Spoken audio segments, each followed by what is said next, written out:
soir, vous allez nous présenter, Maxime, un homme que la France a oublié, qui pourrait pourtant avoir droit à une rue ou à une avenue même peut-être à son nom, dans sa propre histoire rejoint la grande histoire, et qui est un homme qui fait partie justement des noms proposés par la commission à laquelle appartient Pascal Horry. Oui, je voulais vous raconter l'histoire d'un ouvrier de chez Renault qui a été un très très grand champion.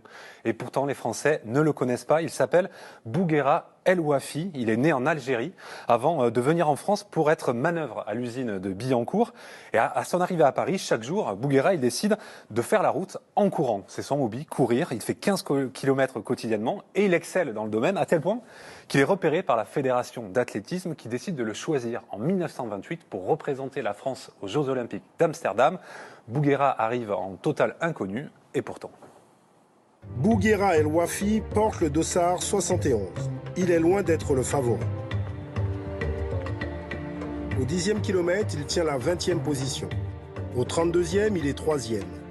À 5 km de l'arrivée, il double l'Américain John Ray et le Japonais Kanematsu Yamada. La foule l'acclame. Bouguera El Ouafi s'est imposé le 5 août 1928 comme un des plus grands champions olympiques de sa discipline. C'est beau. Ouais, c'est beau. Alors, ce que réalise El Ouafi ce jour-là, c'est vraiment un exploit. Il devient le premier sportif né sur le continent africain à obtenir la médaille d'or aux Jeux Olympiques. C'est le seul athlète français médaillé cette année-là. Et pourtant, la France ne va jamais lui rendre l'hommage qu'il mérite. Vous allez voir, le lendemain de l'exploit, c'est silence radio dans les médias. Un seul journal parle de cet exploit, c'est l'Humanité. Et vous allez voir, il faut chercher tout en bas du journal pour trouver la phrase. C'est presque une phrase politique. Enfin, une victoire française.